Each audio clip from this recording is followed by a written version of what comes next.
Very Independent Podcast 005, what will be known infamously as the Blazer episode. Oh, yeah. I'm joined by Liberty. We're joined by Liberty here of Refuge medical fame and various other fames. Your real name's Brittany. How shall I refer to you in this conversation? I'm good with Britt or Liberty. Okay. I call you Britt in real life. Good. You can be Britt today. Okay. And I'm pseudo dressed up because you're always pseudo dressed up here lately. Lately, it's a new thing. Yeah, and I just could not. I could not let you beat me. So I've elevated to your level on this, which I think is cool. Tell people. I always assume people know who my guests are, but I don't think people do. Yeah, I don't know if everybody was around for how it all started or the beginning or. Yeah, so who the hell are you? Why are you here? I'm Brittany. I am a daughter of KL and Forrest, which are other people if in the sphere. I'm the oldest of 6, and I'm a mom of 4, and I'm a wife of a Marine. So that is like the gist of my life. I was homeschooled almost my entire life, graduated being homeschooled, and now the director of operations for Refuge. And it didn't start out that way. Correct. Yeah. I remember I was packing bear mugs in the back of the first office at 205. You were unpaid volunteer, conscripted labor. Yeah. Yeah. I was unpaid and flirting with the other guy in the back office, which is my now husband. Right. Just so, everybody's straight here. Yeah. And, I remember rolling and packing mugs, and I remember Harmony and Foe doing the toss test in the hallway, trying to make sure that the mugs weren't going to break. I forgot about that because, we shipped a bunch of coffee mugs that broke. Yep. And so then we had to, we very egregiously wrap them in bubble wrap, and they were throwing them down the hallway. Yeah. You had to test it. That's awesome. Yeah. And then I remember helping Harmony take that wagon cart of all the Refuge packages and walking it over to the post office. I was kind of there in the beginning and then left for a little bit and then came back and just you guys needed hands. I mean, you guys were, 8 or 12 weeks behind still at that point? Yeah. Yep. And I came in and was just supposed to kind of be a filler for a little bit, and then you couldn't get rid of me. Yeah. Turns out you're a mini KL. Yeah. And Yep. So then I started just putting gauze in bags, and then I started just kind of doing anything and everything that needed to be done, to the point that I'm now director of operations and running the staff. So that's one of the things that I appreciate about the Refuge team, the lifers, the people who have been there forever and are going to be there forever. People talk all the time about it's really important, Britt, that you cross-train your team. And it is. It's even more important that you have a team that cross-trains themselves, that they just see a need and they fill a need. Yep. Because, and the lifers, the people that we have who have been there forever, Doc and Foe and now you and others, right? It's like, they know how to ship product. They know how to pack product. They know how to answer the phone. They know customer service. And because when we started in that little office at 205, everybody did everything. Yep. Yeah. Right? And it had to be that way. And it was actually pretty cool. That was like the real Wild West small business days. We were a little itty bitty small bootstrapping business. And oh my gosh. just doing what we could. And so people come to me all the time. They're like, Bear, I want some business advice. And it's like, dude, just fucking do it.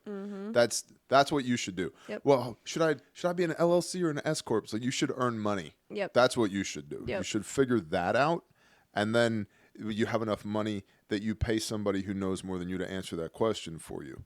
Yeah. Although the answer is probably LLC to get started. Yep. But $200, file it online, good to go. Pay.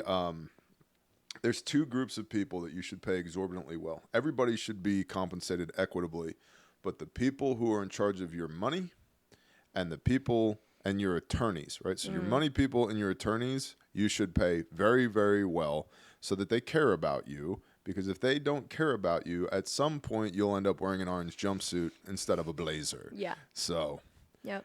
So, you're now director of operations for Refuge. Yep. You like it? I love it. Yeah. It's something I feel like the Father has put, like, it's a purpose that the Father has given me. It's a mission. I always thought I was going to be a missionary growing up. I had planned to go to missionary college. I had done several mission trips. I've been to Africa and Mexico and South Dakota and Bahamas, and I've done all these mission trips my entire life, and that was my goal. I was going to be a missionary. I took biblical Greek in high school as my foreign language because I was going to need that for college. Wow. Plans changed. I ended up becoming a young mom, and just I didn't know where I was going after that. And now it has dawned on me in the last year or so that like this is mission work. I am a missionary. I talk to hundreds of people every week that I'm being the light and talking about the Father and really spreading just the awareness of first aid. I mean, every time we get a live saved or an aid rendered email come in, I'm all like, that is why we do what we do for the other side of it. So it was really cool to see like, oh, I am a missionary. Like I am doing the Father's work and I'm doing something I love on the other side with a bunch of people I love. Yeah. Like I love my team. Refuge is it's an incredible company. It is not without its challenges. Oh no. Oh my gosh. I don't think life is without its challenges. That's fair. There are days though where Refuge makes me want to just beat my head through the wall. But to be fair, so does everything else in the enterprise. And so some days it's Refuge, some days it's Caleb House, some days it's Grindstone, some days it's probably, your kid or, the cow outside or your car 100%. breaking down. But there's so much value in what Refuge does. To your point, above and beyond, we make first aid kits. Oh yeah, it's like it's like saying a Lamborghini is a car. You know what I mean? And even then, it's not just about the quality of the kit; it's about everything else that's wrapped around that, like the ethos of it. And I have been tempted at times to shoot Refuge in the head. Yeah, especially when when times are tough. It's real. I'm human too, right? And it's like, well, would my life be easier if I just got rid of this company? And it's like, yeah, maybe, but define easier. Yeah. But it's not the right thing to do, right? Yeah. And like, quitting is not. It's not something that we are allowed to do at Refuge. Nope. I would submit it's not something that we're allowed to do in life. It doesn't mean that you don't think about it on occasion, but you're not allowed to ring the bell. You're not allowed to quit.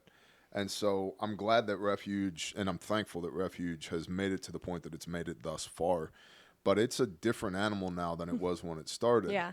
And I think there's this perception out there where it's like, well, you're Refuge. You're this big, giant company now. It's like, guys, we're in a Family Dollar building. Yeah. Right? 8,000 square feet. Yeah. And there's, including the SO team, like 20-ish of us on, max days. Yep. Like, we're still little. Yeah. We're doing big things, but we're still little. And so I would ask you from a business standpoint, what do you think we're doing well, and what do you think we need to improve on? You didn't tell me that question prior to this. I don't tell anybody questions okay. prior. I ambush everybody because I want people's genuine reactions. Okay. And also, I don't know where the hell I'm going with these things. Okay. I just want to have good conversations with good people. Okay, so... and be brutally honest. Okay. Things we're doing good, right? I mean, I feel like our team has been kicking ass for the last few months. Like, we've really made a shift. This year's been hard. The beginning of the year was hard, I think, for everybody. Yeah. Not business in general, but just everybody.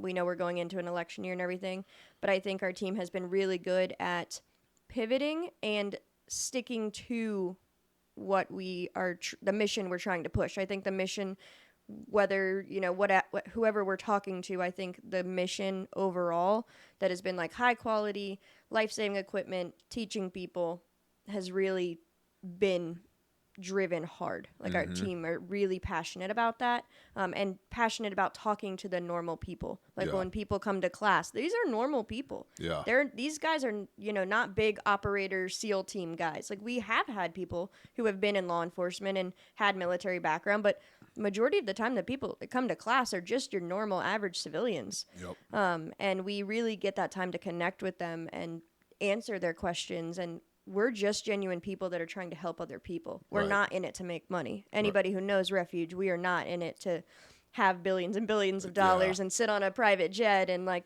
that's not the mission. So I think we're really focused on that mission as a team. Something that we could do better is probably showing that we're real people. Yeah. Like, I think sometimes, and I know in the past we've had people who have come and met us in person, and they're like, you're not how I expected you to be, because they've kind of built this pedestal that we sit on because they see us through the other side of the phone. And we're just people. We're have normal autistic lives. nerds. Yeah. Yeah. We all have kids, and we have bad days, and we have good days, and Yep. our cars break down just like everyone else's do. And our animals get out, and we have to leave work because so-and-so locked himself out of the house. I had to leave work the other day because my husband locked himself out of our house. And it was all the way like, sorry guys, I gotta leave for a minute, and I came back. And it was just everybody pitches in with everybody. So I think we need to do a better job at like talking to the phone as if they're our best friends. And so I think we're doing good when we're in person. But I think going through like being on this side of it, like they shouldn't have us on a pedestal. We're not. I agree. We're not some big corporate or even some know-it-alls. Like, we're learning just as I tell the Bear much as they Nation are. this all the time. Like, stop trying to put me on a pedestal. Yeah. I'm just a normal guy. Yeah. And I'm not. There's things that I'm good at, but even the things that I'm good at, I'm not the best in the world at. No. I'm not a superhero. And you're good at it because you did what? Read a book? Listened to a podcast? Actually researched? Applied it. Yeah, did it? Yep. Trial and error? Yep. Like, I think. Well, so trial and error, I think, is something a lot of people miss too. Yeah. We do a lot. We try a lot of different things. We were just talking about that this morning. Oh, remember those projects we like trialed and errored and then just kind of paused? Like, we got to go back and finish trialing and erroring those. Well, and that goes back to like tracking and metrics. How do I know that this thing's working? I can't just feel like it works. Yeah. Right. And so we need the data on the back end. For those that don't know me, I'm very data driven, but I'm not data centric. Right. I want to use the data to support the teammates in order to support the mission. Right. What's the mission? To save lives while in service to the Father's kingdom and experience the abundance of his provision and blessing. There's multiple different ways that we could do that. Right. They call it verticals in business. Like for example, events. We looked at events on the whiteboard probably 3 weeks ago. Yep. And it was like, these cost us a shit ton of money and they have no return on investment. Yep. None. So you know what we're going to do? We're not going to prioritize events right now. Yep. Rather prioritize training Yep. because we know people want training and need training. Right. Well, and when I say events, I don't mean like Refuge events. I mean, let's go to SHOT Show. Let's go to the National Tactical Officers Training Association. It's like, that's all branding. And I think most people don't understand branding, marketing, and sales. And the only reason I understand it is because I did read a book. I did listen to a podcast, and I was like, hey, let's try this shit. Yeah. And having good data, good tracking allows you to know within a day, a week, a month, whether or not this shit, whatever it is working or isn't working. And then we pivot hard off of stuff that isn't working. Yep. And then we try and go deep. We try to amplify the stuff that is working. Yep. And that's definitely something we've been getting better at, like focusing on the data. Yep. There was a period of time that we were just go, go, go, go, go, and we didn't even have time to look at the data because it was just we didn't have time to think. We were just fulfilling orders left and right. I mean, when the war kicked off, it was insane. I know. Like, we were bringing in people. We were bringing in, the brother's sister's kid. Like, at that point, anybody that was willing to show up and put gauze in bags. Yep. To the point that we, realized we weren't focusing on the data and that we needed to go back and be like, okay, now that it's slowed down, what did we do good? What did we do bad? What should we be doing better, more of? Well, one of the things that we messed up and that I messed up was during that time, right? Refuge has an interesting business model. When the world is in chaos, Refuge does really well. And I actually don't like that. No. I wish that people would just get the equipment and training they need now when the world's not in chaos. I don't like war profiteering. Well, because war also brings supply chain issues. 100%. Like, And people don't realize that. They think that I'm just making shit up when I'm like, guys, it's getting hard to get stuff. no, it's like we're scrambling everywhere to find stuff, and trying to predict lead times and getting intel from people, and like we all the way know that like chest seals could be back ordered for 6 to 8 weeks, and we know that chest seals go in 90% of our Everything. kits. Yep. Like they go in everything besides a boo-boo. Yep. And that's a big deal. Like that stops production, and we've had a few of those moments where we can't ship out any orders because we're waiting on chest seals. Right. Or tourniquets. And not, right, major food groups. Yeah. And not like, well, we need 3 more chest seals. Like, no, that we have a pallet of them coming, and they'll get here when they get here. Yep. And so I think people think that it's hyperbole when I say, hey, guys, things are getting weird out there. Yeah. It's not. It's not hyperbole. It is getting weird out there. But one of the mistakes that I made was when, February 24th, 2022 is when Russia invaded Ukraine, right? And then October 7th, 2023 is when Hamas attacked Israel, the great 8th day, last day of Sukkot. Days like that, Refuge does a lot of business because we're a direct-to-consumer company. Yep. And people are like, oh, shit, bad thing happened. I'm going to go buy stuff now. Yep. Well, when we have huge influxes of orders like that, like after the Ukraine war first kicked off, we had a 3.5-month waiting period from order time to fulfillment, 3.5 months. Yep. And people were just like, which right now is a matter of hours. Right? Yeah. Our fulfillment time right now is measured in hours, not months, which is great. But when we had that backlog of work, 3.5, 14-week lead time on some products, like the Bearfac, which is our staple, 14-week lead time. We had all this revenue coming in, which doesn't mean we were getting rich because we were having to buy even more product that was in high demand and all that. And we scaled up to be able to match that kind of demand. Yep. And we didn't scale back down fast enough. Yep. And then that hurt us as far as profitability is concerned. And because we were so busy, no one, including me, was paying attention to the numbers. Yep. We reverted back to very small business. Is there money in the account? Yep. Right? Bank account balance accounting. And that doesn't matter. No. The bank account balance doesn't matter because you're not seeing payables and receivables. Yep. And I messed that up. Yeah. And so to everybody who's listening, like the details matter. Yeah. You have to pay attention to the details. Well, you got to pay attention to the data and not your feelings on how it might feel busy, but the data might not show that it's projected to be busy. I know we're working on a lot of like forecasting. Yep. And things with, accounting and stuff because 2024 has been hard. Yep. Like it is one of those years that's like we know that there are going to be companies that close in 2024 and we do not want to be one of them. 100%. And that's not our goal. Well, and to that point, there's a lot of people, specifically in our industry, there's a lot of companies that are not doing well and that are being swallowed up by PE, private equity firms right now. Yep. There's 2 different private equity firms, the details of which I can't disclose on camera. But there's 2 different firms that are going up and buying up everybody pennies on the dollar right now, and they're creating essentially the BlackRock of trauma medicine right now. And that's who we'll be doing battle with next. I know. And whatever.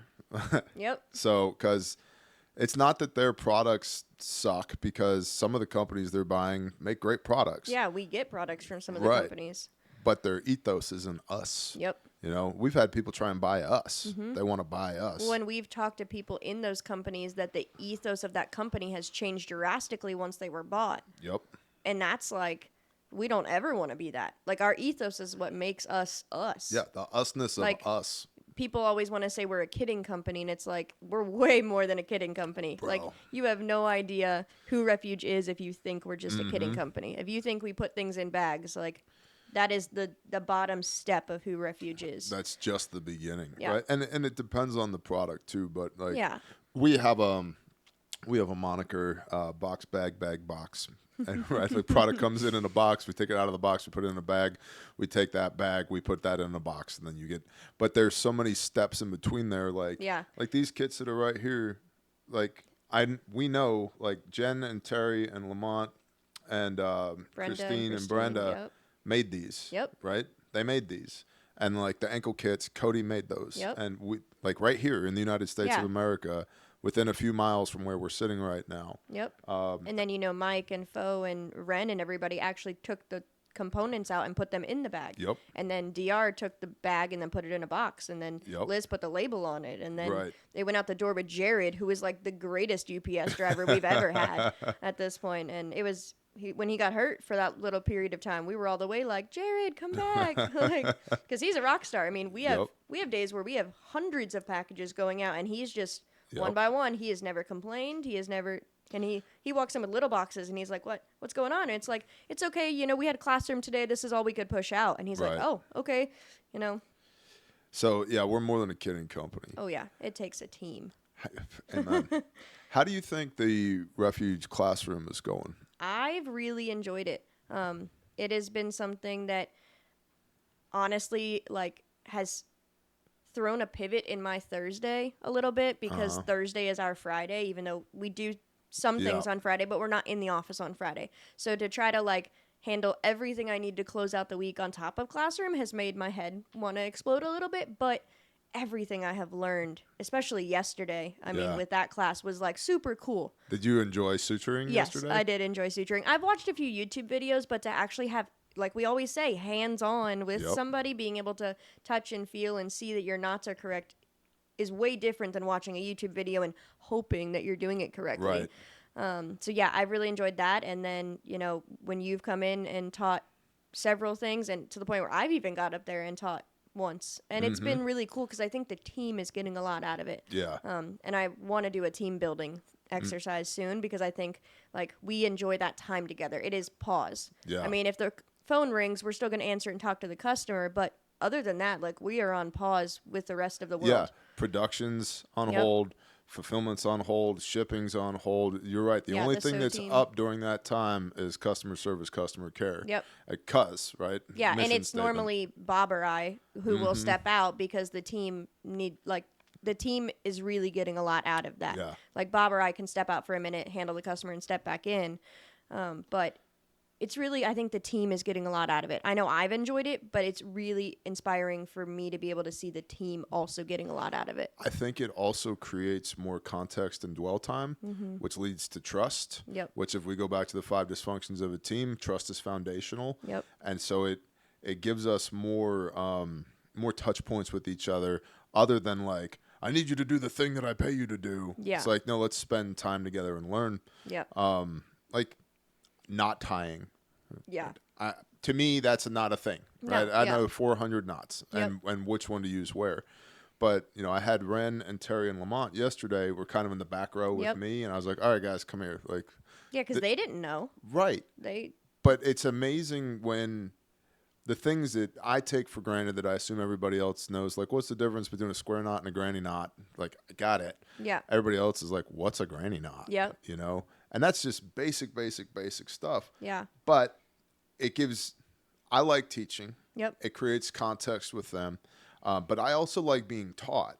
Yeah. And so when you came back from Women in Business and you did your block of instruction, I thought that was really good as well. Yeah. Women in Business was really inspiring event. So just for the listener, we do Refuge classroom is Thursday mornings. I all the way stole that from Andy Frizella at First Form, because I was out at First Form a few months ago in St. Louis, and they have a wonderful classroom. I think it seats 218 people or 220 people. That's crazy. And they ran out of seats. They now have people standing. They have 300 plus people in there every week. And so when we build our new facility, one of the things I want to have in it is a classroom, which is there's a lot of value in going and observing somebody else who's further ahead than you to see what's possible. Mm-hmm. It's inspiring. Yeah. And so when I got back from the Arate Syndicate, their summit in St. Louis, I was like, hey, we're making some changes. One of the changes, positive changes, we're implementing a weekly classroom, and I think it's been really powerful for the team. Yeah. So you went to Women in Business with Yes. Emily. Yeah. Yeah. And that was an awesome event. We've helped, run events ourselves. We did the Ruckus. We've done trainings and things like that. And to be on the other side attending an event like that Yep. in this space of business, because to be honest, I was not in this space of business prior to being, in the Refuge sphere. It'd be hard to tell that you weren't, though. Yeah. Because you're killing it. You're Yeah, doing a I great appreciate job. that. And it was a flawless event. I'm sure there were things, that Emily and her team would say in the background, just like we always say. Right. But to be on the other side of it, and like there was nothing I could even critique because Wow. it was a really good event. And I know they've been doing it for, man, I think it's like 4 or 5 years. But it was really cool, and you probably don't know this because you're a male and I'm not a female. But to be in a room of 125 women and not have drama and Yep. actually all support each other and actually like conversate with people you don't know isn't a normal thing for women. Like women normally walk into a room and there's normally some sort of drama or, bitterness. And it was not like that at all. I mean, Sarah and I went there together. And we would walk into the room and we would split up for the most part. We were both there for different, from different companies. We were both there to connect with different people. But there wasn't anybody that I had a conversation with that I felt like was higher and mighty and had this ego. We were all there to help each other. Yeah. Like it was, how can I help you, conversating, like, and it was all uplifting, and really just learning from each other. I mean, we did little breakout sessions, which were awesome because it really got us to connect more with each other. They gave us a list of a few questions and we would all go around and answer them. And it was really interesting to see how the Father put people in that small group because you heard an answer and you were like, that was for me. Even if it wasn't even if that person wasn't talking directly to me and it wasn't my answer, you heard something that was like, wow. Yeah. Like, it was really cool to see how the Father worked through all of those conversations. And the speakers were awesome. I mean, I know I got to highlight some of the awesome speakers when I did my presentation. And it was a really inspiring event for me. It showed me, like, the future. Like, if I want to stay in this space, what do I want to be when I grow up has been a thing for me of 2024. Right. And it was cool to see that, like, real people, because they were real people once you started to get to know them. I mean, Emily Frizella came and sat next to me and talked to me for who knows how long. She's amazing. She is. She was super cool. And several of the other speakers did too. Like, they would just be in the space. They had dinner with us at nights. They weren't like, they didn't go on stage and then go into a back room. Right. Like, they were sitting in the audience with us, and then they'd go out for 5 minutes before it was their time to speak, and they'd get all ready, and then they'd do their walk-in. But when they were done, they'd just go sit back at their table, which was in the same room that we were in. There wasn't like a speaker section. Right. Or, they weren't. A green room. Yeah. It was really cool to see that they were like just normal ladies who just wanted to help each other. That's cool. And to help us. Because we were coming to them. Like, we were the ones showing up to the event. They were the ones on the stage speaking to inspire us. But I'm sure they also were, we were inspired by them, and I'm sure they were inspired by us. Yeah. And I think there was a lot of that. And I even got to have breakfast with Sid. Sarah and I did. Yep. And that was really cool. That's cool. Because she's an awesome, down-to-earth, daughter of the king woman that is, like, killing it out there. Like, she is, engineering and just, like, everything she talked about, I was like, you are awesome, and I wish I could have your brain, Say her full name so that the people know who you're talking about. Yeah, Sid Recton. Yeah. And she is super cool. And Cody Sanchez was another speaker. I like Cody. Yeah. I like the fire she has in her belly. Yep. And I love her choose your hard. Yeah. Like, that has really hit me lately, because it's like, anything can be hard. Sitting on the couch and being lazy and broke is hard. Yep. Going to the gym at 5 a.m. is hard. Growing a business is hard. Yep. Like, life is hard. You have to choose what hard you want to do with it. Yep. Being a parent is hard. I mean, I'm a mom of 4 under the age of 10. Yeah. And my 1-year-old all the way woke up like 70 times the other night, it felt like, and I still had to wake up at 5 a.m. and go to the gym, and then I still had to go run the team at the office all day. Yep. And it was just one of those, like, life's hard. Yep. So Cody has really inspired me in that, like, just choose your hard and enjoy every moment of it. Yeah. And yeah, it was a really inspiring event, and I even came home back and was like, hey, even if Refuge can't afford it, I will figure out how to pay my way to go because I personally got so much out of it. 100%. Like, it was a super cool. And then we talked about like going to the summit together next year. Yep. Like, that would be awesome. Yeah. I want to go back to the summit. I Yeah. definitely think you should go back to Women in Business. Oh, And yeah. the whole thing has made me wonder, is there something that Refuge can be doing? Do we do our own little summit or something here? Yeah. Just to help pour into the people of the Bear Nation Yeah. and everybody, the Refuge Nation that supports Refuge.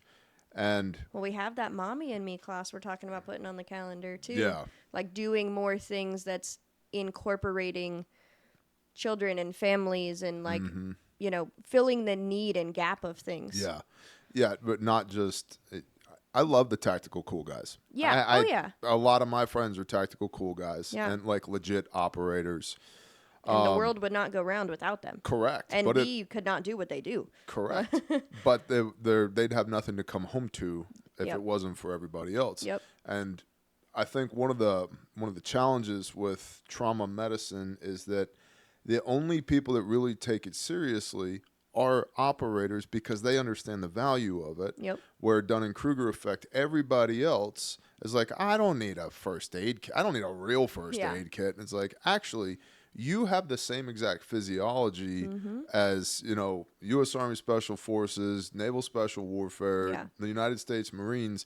You have to circulate blood and maintain reliable respiration. If you don't, you will die. Yeah. You They- might not be in as many gunfights, but I don't know if many of our lives saved are from gunfights, if any. There are some that Like, are, there's a handful, yeah, maybe. especially early on. If you look at Yeah. the life saved list, there's a bunch of blanks in there, and then I started putting redacted in there. Yeah. And that's because before you were even here, some of our earliest orders were small unit orders from Yeah. groups of guys that we can't talk Yeah. about.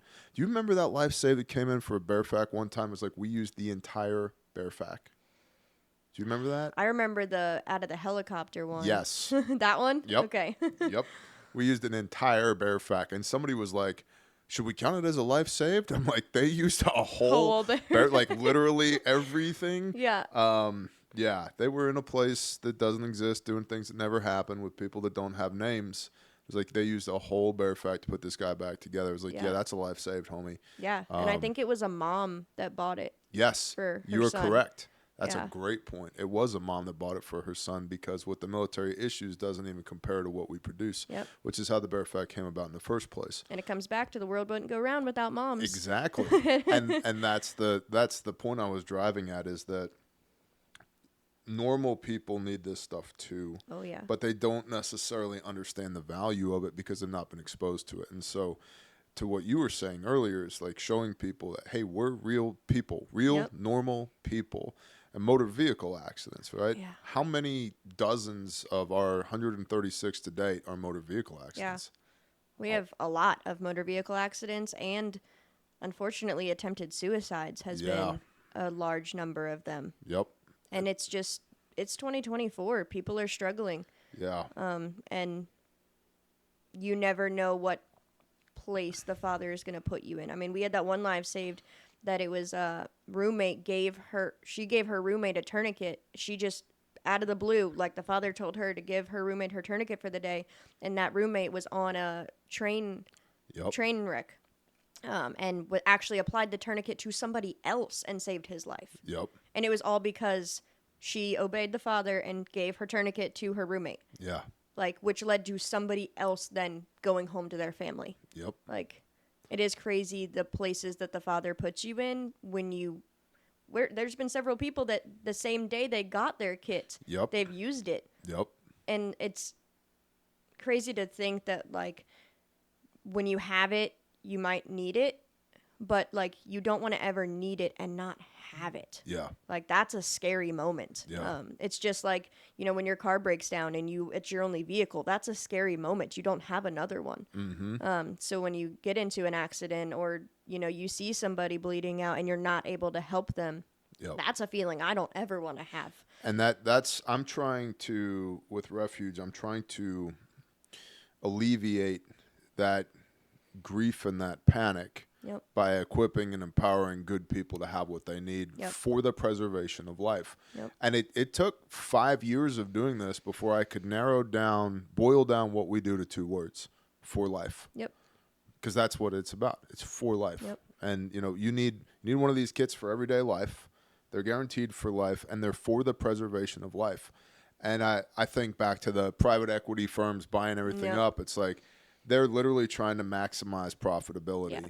They're doing it for money. We're literally trying to do the opposite. Yeah. Like, I like profit. We have a little bit of profit. I was going to say, we almost do it to our own detriment. Yeah. Like, we care so much about People. for life and people and the preservation of life that we are willing to, take profit back, if we need to. How much free shit have we sent to people? Yep. Like, all the time. Like, I'll be like, hey, somebody, said they couldn't afford this kit. The father's telling me we're sending them a kit. Yep. The whole team has pretty much done that to somebody. Yep. Like, we will be at the gas station and we see a police officer and we'll ask them if they have a tourniquet. And if they don't, we will hand them ours. All the time. It happens. And it's totally the father. Yep. Like, the father is putting you in that position.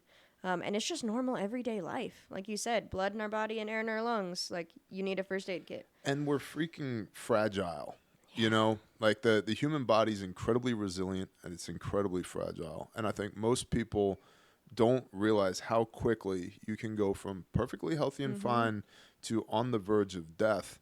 And then that's so scary that a lot of people choose not to think about it. They just don't want to think about it. If I don't think about it, then it doesn't have any power over me.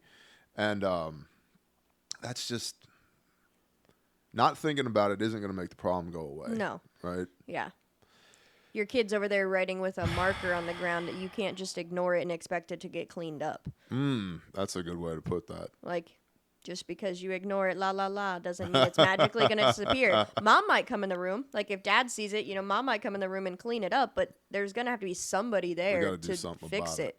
Yeah. Like, and we always talk about, just because you have a tourniquet and applied it, you now won the surgery lottery. Like, you can't just magically take the tourniquet off and you're better. It's not a Band-Aid. Yeah. Band-Aids and tourniquets are 2 completely different things. I know. Forever I was getting yelled at by people like you. They're like, hey, I'm a mom and I need Band-Aids. And I'm like, well, go to fucking Walmart and buy some Band-Aids. And then people were like, but I want to buy Band-Aids from you. I was like, oh.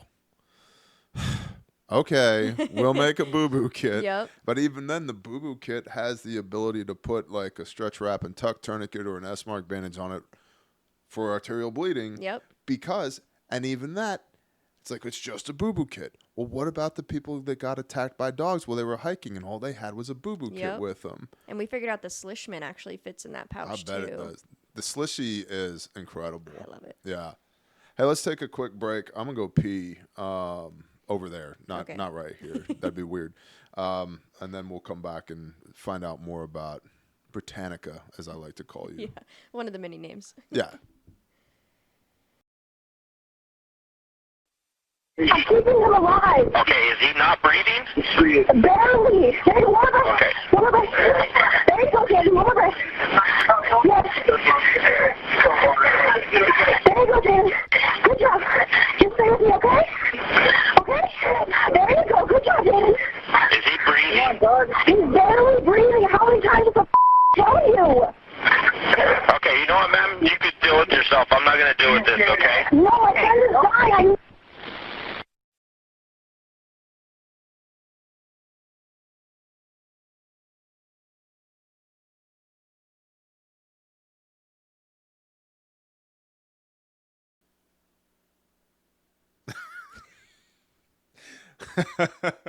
All right. We're back.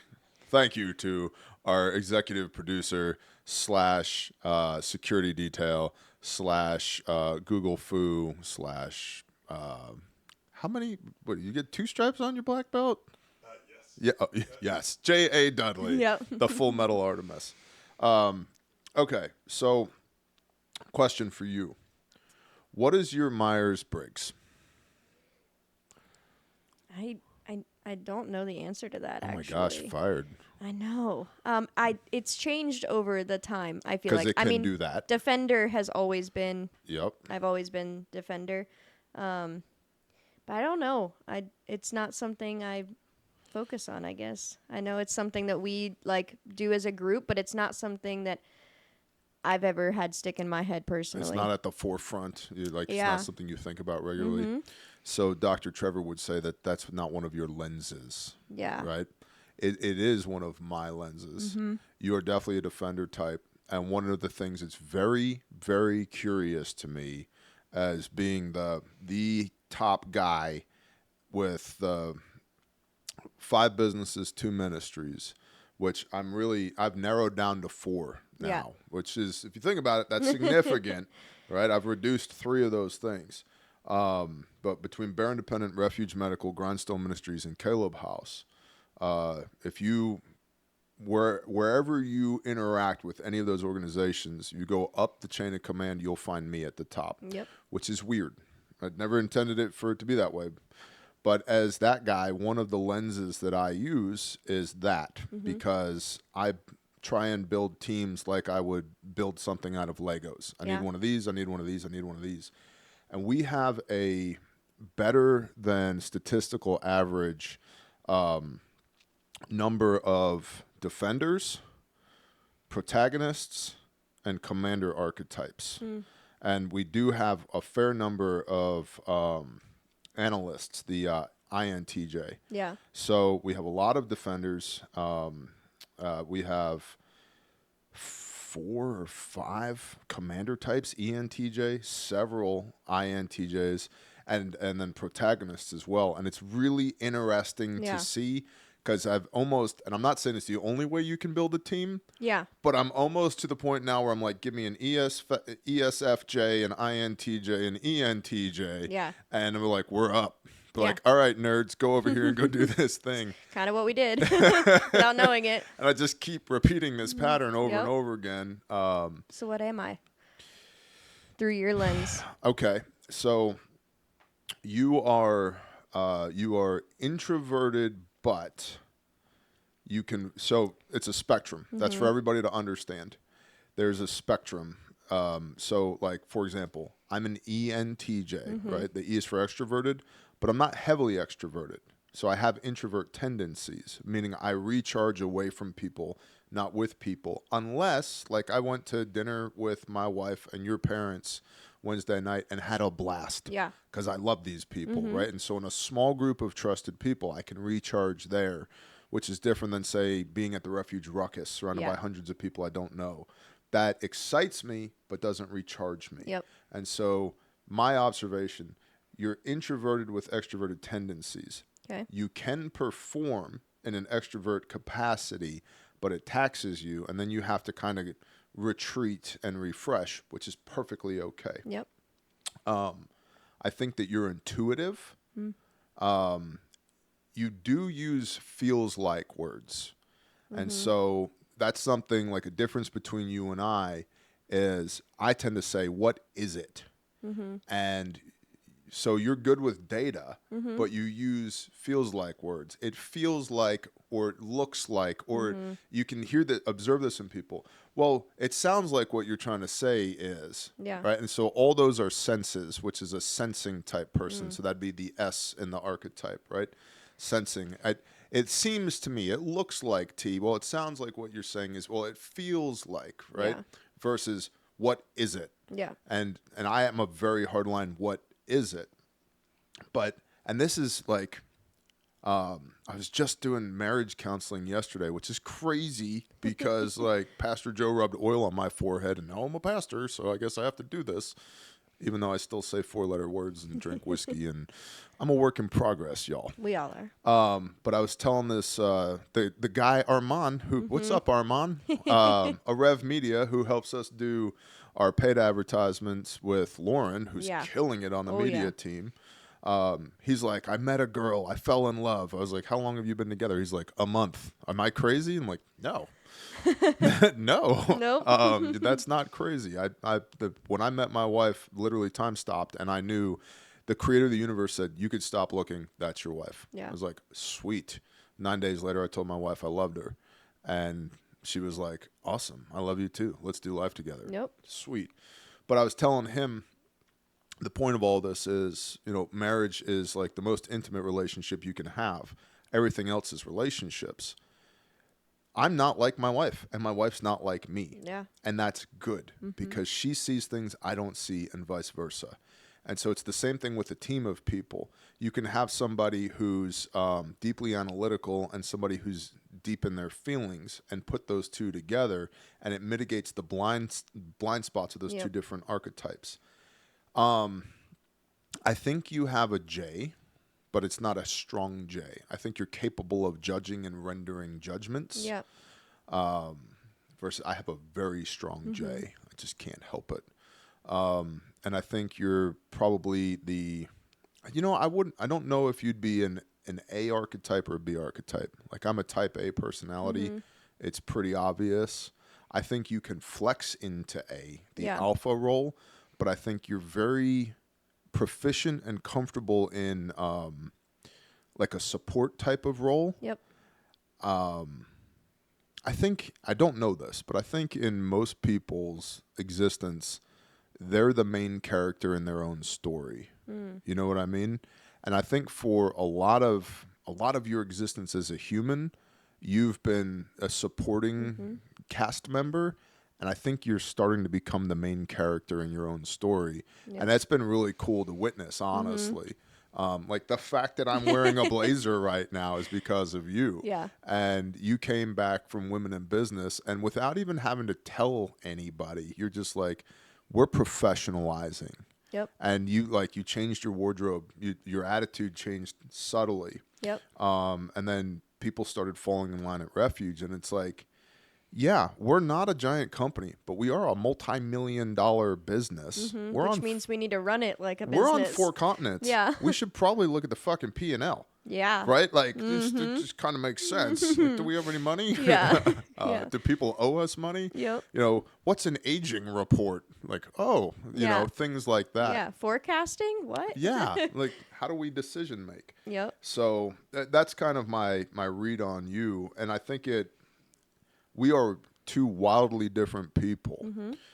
And that's great. And I think a lot of times when it comes to business, people tend to onboard people that are just like them. I think that's a bad idea. Butt heads a lot, I think, when that happens. Well, remember 5 Dysfunctions of a Team, Patrick Lencioni. Conflict. Most people view conflict through a negative lens. Yep. They think that we're going to have a knockdown, drag out, blow up. We're going to yell at each other. And it's okay to be passionate.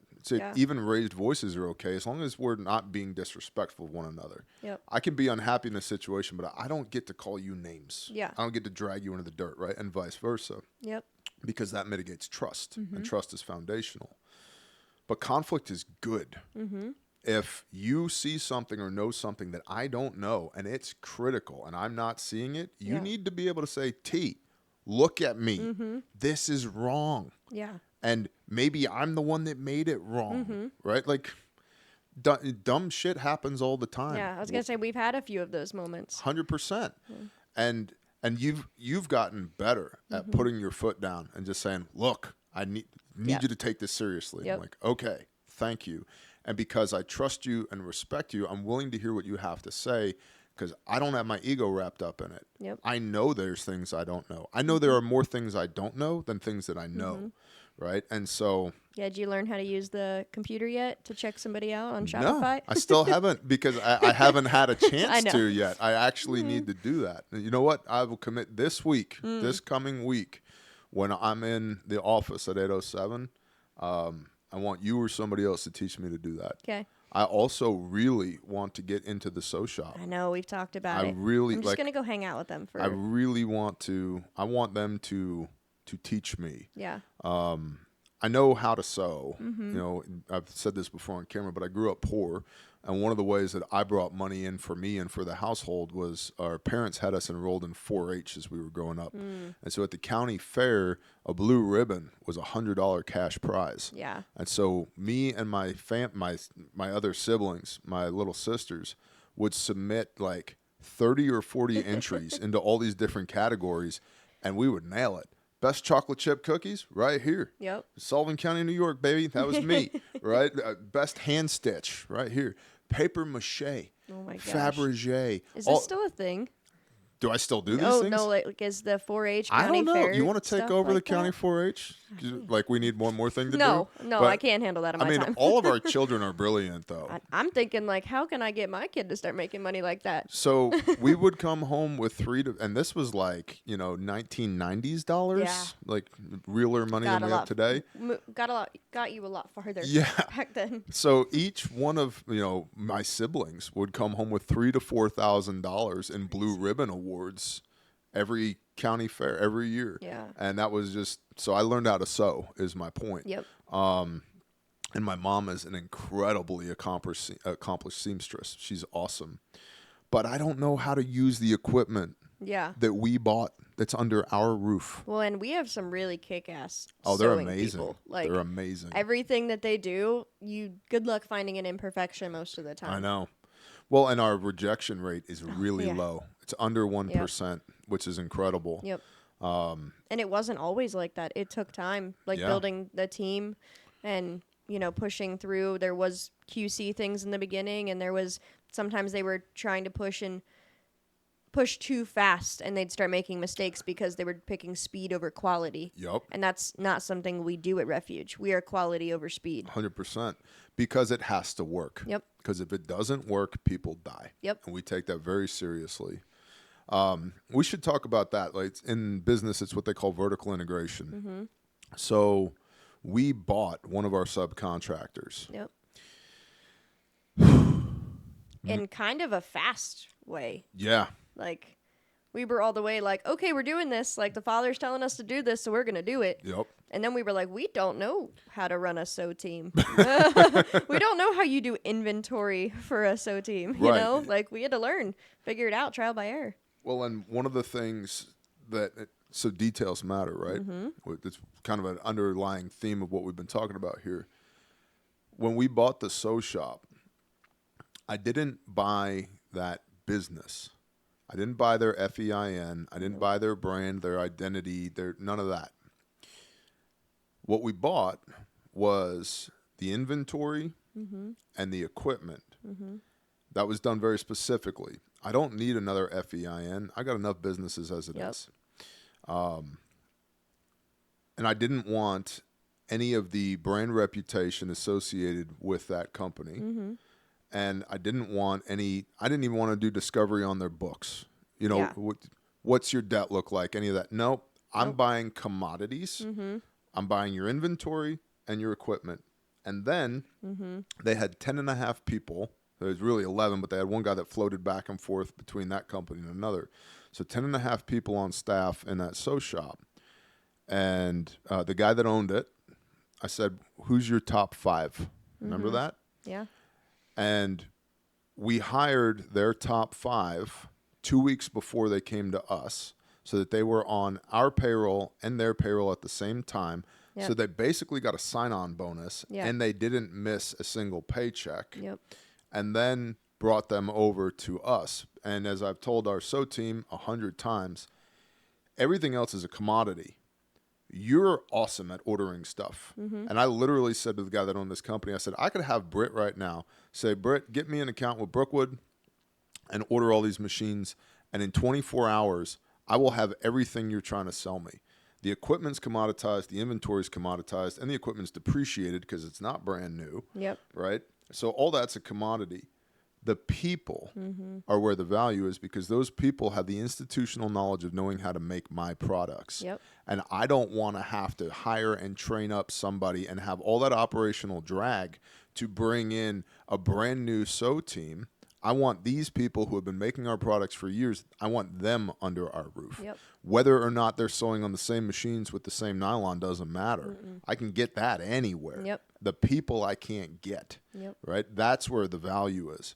And so that's why we acquired the sew shop and brought it under roof. And we knew the team. Yeah. We had gone and hung out with them and spent time with them previously over the last 4 years. Yep. You know, we've invited them to company parties and things like that. Like, even though they were in another building, they were still our people. Yep. Like, and we already trusted them. They trusted us. So it was just kind of moving them into our building and then into the family closer. Yeah.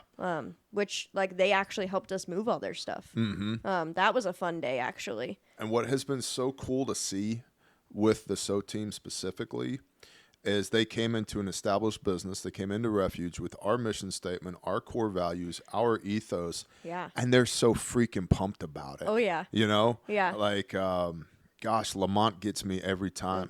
He's like, I'm just so thankful to be here, boss. He's like, I wake up every morning and I thank God that I get to come to work here. Yeah. And if you hear his story, I got to hear more of his story the other day. It is crazy. He was hit by a Mack truck. Holy shit. A few years ago. I had no idea. Exactly. I didn't either. And I don't know how much more of that story I can share, but it was, like the father has definitely worked through his life and has, like, he walked away with injuries, but praise the father, it wasn't life-threatening. Like, he's still alive. Wow. I had no idea. Yeah. Wow. It's an interesting story. Well, you'll have to talk to him off camera and stuff, but it's... He's a cool guy. Like the whole team is awesome. I mean, Jen and Terry, I know, and Brenda and Christine, like that whole team has really come in. And there were things that we had told them, like you won't eat pork within the walls here. Like whatever you do in your cars, you do at home is perfectly fine. But like we follow Torah in this building. Yep. And they were a little hesitant at first. They kind of looked at us a little crazy. And then once they started like understanding and getting to know us and our reasoning why, it's not just because we're a bunch of crazy people. Like there are reasonings, and they actually started falling into the same thing. They were like, "Oh, this actually makes more sense." Yeah. Like, okay, like that should be something I probably should do with my life. You know. And I think part of that is because any one of us can flip the Bible open and go, "Here's why." Yep. Here's why. Pray over that. Let me know what you think. Yep. And then we put them through training, which was crazy to see. Oh my gosh. I was a little nervous to put them through it. Like, I mean, 1 and 2 is okay, but putting them through 3, and I know some of them couldn't do the full extent of 3, but they kicked ass. Yeah. Like Terry during that scenario, when he slid in, it was awesome because I was the victim on the ground, so I got to be it. He baseball slid into me and rendered aid and everything, and it was awesome. And now they're gonna start doing like firearms training with Bob and stuff, and like these are all these things that we are good at in the hobbies and stuff. They've been wanting to learn. Yeah. So it's really cool to see like those worlds coming together, and it's always the father. Yeah. Always. Yeah. It's been really, really cool, and I felt like a big kid. I really did. Yeah. When I went to Monica and I was like, "Do we have money to buy this thing?" And she's like, "Yeah." I was like, "I think I'm going to buy this thing." Yeah. She's like, "Okay." And then we did. Yeah. And now I'll say this. We depleted our cash reserves when we did that in 2024.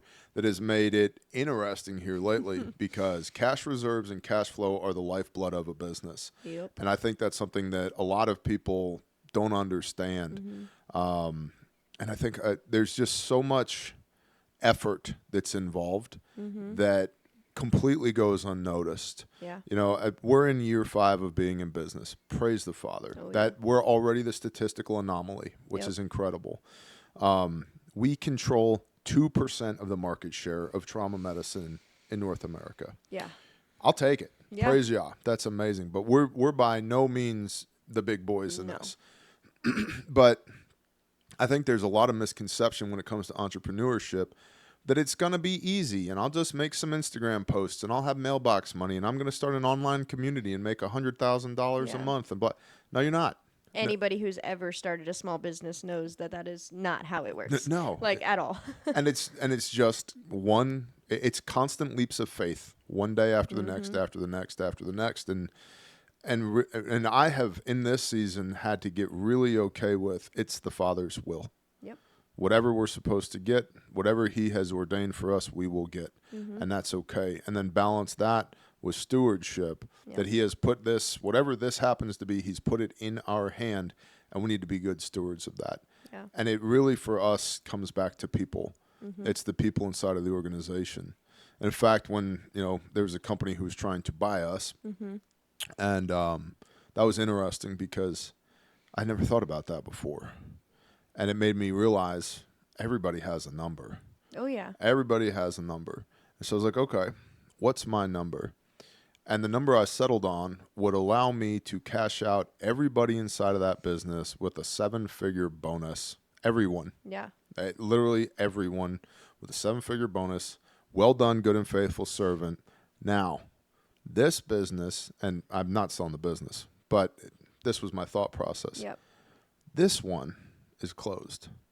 Everybody's going to take a month off, paid. And we're coming back here to this building 1 month from today, and we're figuring out the next thing. We already have, 4 things on the whiteboard we can pick from. Yeah, we do. And so that was a really cool process for me to think through because it's the people, it's the team. Be like, all right, Britt, what are we doing next? Yeah. Where are we going next? You know, and then use the money from that cash out as seed capital for the next thing and the next thing and the next thing. Same mission statement, right? Serve the kingdom, love people. How are we going to do that next? And so that was really interesting to think about. But it also, Hormozy calls this the woman in the red dress, right? Well, I don't know what it is for chicks, but for dudes, it's the woman in the red dress. And he's like, the better you get at business, the hotter she gets, the hotter the distraction is. Where the fact of the matter is, like, the best business move we could possibly make is keep doing Refuge. Yeah. Because we just get better and better and better and better at this. I'm excited for 2025. Yeah. For Refuge, because I know what's in the works. Yeah. And I know the partnerships that are coming together, and I'm excited. Yeah. Like, I almost want to fast forward, but no, it's not possible. Yeah. But I mean, just looking back, and that comes back to the cash reserves. Like, I think part of the reason we had those cash reserves was to buy the sew shop. I agree. When it was time. Even though that wasn't the plan, the cash reserves were just there to be there. But I really think it was the father going, you're going to need this. You're going to need this. Put it away. Because it was like almost down to the penny with what we needed to do it. And it was, all the father's timing. And it comes back to it'll be what it'll be because it's all his plan.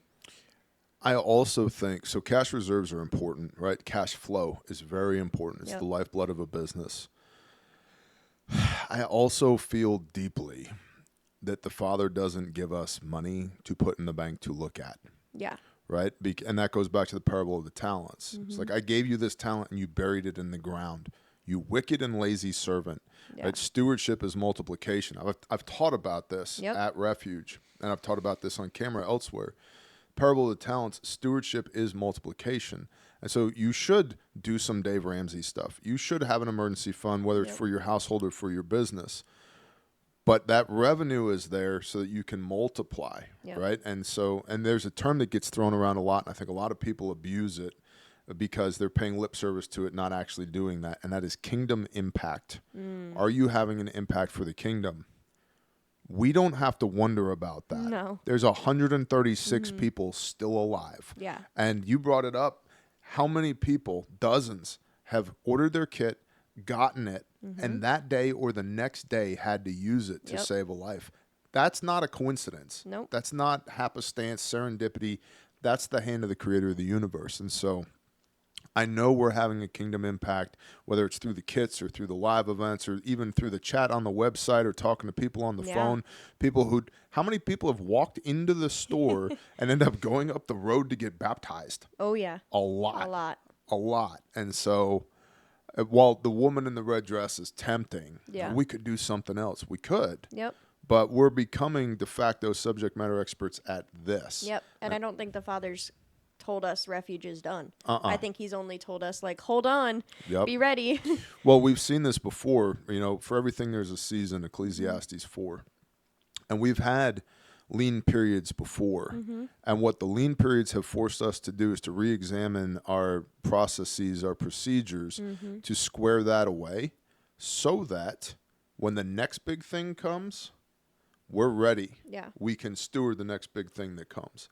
And so I feel like that's happening. I don't know what the next big thing is. I hope it's not a tragedy that makes a bunch of people buy kits. I know. And if it is, for everybody who's listening, we had a 14-week wait time at when Ukraine kicked off, and we couldn't keep up. Yeah. Get it now while you can. Yeah. And that's not a I don't do high pressure sales. No. I'm just like, you want to buy some shit, buy some shit. But I'm just telling you factually, based upon the supply chain that we have today, if that was to happen again, it'll be 5 to 6 months wait time. Yeah. I mean, the SO team currently has 10 POs outstanding, and that doesn't include the one new product that we're launching. Yeah, the carrier. Yeah. Yep. And that's just because, like, people have been, cash flow has been going, and more people have been getting kits. So I think 2025 I'm hoping it more looks like more people are learning about Refuge because of partnerships with other awesome companies, and we're able to get the word out more. I hope it's not because of a tragedy. What do you think is the biggest issue in your industry today, and why? People don't think they need the equipment until they do. I think people just kind of, like we said earlier, people assume they're never going to need it. And I think it's the same thing with firearms. Right. I carry it because if I do need it, I want to have it and know how to use it. Yep. And I don't think enough people have had that same mindset with first aid gear. Yep. I think first aid in their brain is boo-boo and gauze, like Band-Aids and gauze. I don't think people think, oh, my kid could touch the cast iron or the wood stove and burn their hand. Or my kid could fall off the bike and fracture his leg and hit an artery and be bleeding out. So I think more people just out of sight, out of mind. We just had that story of total boy stuff. I love this. Oh, my gosh. The kid with the samurai sword riding his bike, and he fell off his bike and put the samurai sword through his leg. Yeah. And it's like, first of all, good job, mom and dad, for having a kit. Yep. Great job. But also, that is totally boy stuff. Oh, yeah. That's America. Yeah. I was that kid growing up. It's like, Dudley, you want to get swords and ride bikes? Like, the answer is not yes, but hell yes. Yeah. What are we going to do? We're going to go intimidate Jimmy. He was talking shit on the school bus. Like, that is all the way Americana. Yep. Yeah, exactly. Or be fighting in the street with samurai swords. I get it. I would totally do that. Yep. I mean, hell, my son and the next door neighbor got into a pillow fight that somehow ended up involving K-bars when they were kids. And it's like, we had a talk. It's like, hey, K-bars are not for pillow fights. But anyway, there was gauze and tape involved and a lot of stern talking. Yep. Because boys will be boys, right? Yep. And that's great. They Yeah. should be. Jordan Peterson talks about, let your children do dangerous things safely. Yep. But you need, if the dangerous thing gets really dangerous, you need a way to deal with it. Yep. So that's a good, Yeah, and I think I was just had something really good, and it was just it'll gone come now. back to you. It's okay. Not taking the threat seriously. Yeah. Yeah. Not taking the threat seriously, and it was something with my kids, I feel like. I mean, my boys will be boys for sure. Yeah. And when it comes to like needing things, I feel like gauze and tape and burn cream leave my house just as fast as anything else. It's something I have to replace all the time because you're not going to reuse gauze. Right. Gauze is it's a consumable. Once you use it, you're gonna have to dispose of it. Yep. And I mean, I was cooking just a few weeks ago, holding my 1-year-old, and he just happened to reach out and barely touch the cast iron that I was cooking. Yep. And I was able to just reach up above our stove and grab the burn gel and put it on his fingers, and he didn't blister because I had it right there and I knew exactly where it was. And there's been several cases like that, and I think I've learned a lot because I wasn't in the medical space prior to, coming into Refuge. Calm is contagious, and that has really changed my reaction when it comes to my kids getting hurt. Yep. I remember like one of the first major times that my kids got hurt, and my husband was a part of Refuge already and was in the military, so he understood that. And to watch the calm and calm that he showed to the kids, it's actually like one of the key moments that I fell in love with him. That's cool. Because the way he rendered aid so calmly I think it was my oldest. She was actually walking around the cinder blocks of the fire pit, and she just slipped and got like abrasions on the inside of her legs, like from the cinder blocks. And he just walked her over and took care of her and taped her up and put cream on her and everything. And I'm the mom who back in the day would be like, screaming and freaking out and, wanting to, that was my life. It was always chaos. Even though I always could help render aid, my mom brain, when it's your own kid that's bleeding or hurt, is like, oh my gosh, what's going on? I don't want them to have pain. Like, we want to immediately fix their pain. Right. So I think being calm during those things has really changed not only my experience through it, but it's changed their experience through it. To the point where now if they get hurt, like, self-evaluate. Yep. And we've taught, the 9 and 7-year-old, like, okay, you're hurt. Are you bleeding? Is Yep. anything broken? And it's actually come down to, we ask them, like, broken, bleeding, on fire. Those are like the 3 things that are a true emergency. If it's anything else, you're okay. Yep. If you're not bleeding, stand up. You're good. Walk it off. To the point where it's probably, we're toughening them up a little bit too much. But I don't think there's quite a thing as too much when it comes to kids. They're pretty resilient. We've taught kids as young as 7 and 8 years old with Refuge. In fact, we have some, we're calling them Mommy and Me classes coming, which we're calling, that's the branding, is Mommy and Me. I'll tell you this, if you're a single dad out there with some kids, I would all the way go to that class. That's where do I find like-minded people? Go to the Mommy and Me class. Yeah. Well, and even if you're a grandma that has grandkids you want to do it with, or older cousins siblings, or aunts, uncles. Yeah, I think it's applicable for any adult who is responsible for any younger human. Yeah, and so we're basically teaching stop the bleed and airway management, and then putting together a mini responder class for 7 and above. And I'm looking forward to that because the physiology is the same. You got to keep the blood inside the body. You got to maintain reliable respirations, and that's going to be fun. Yeah, like I'm looking forward to doing that. And we've taught like almost all of our kids here know this stuff already. In fact, Cheyenne, my oldest, used to assist teaching R1 and R2 over and over and over again.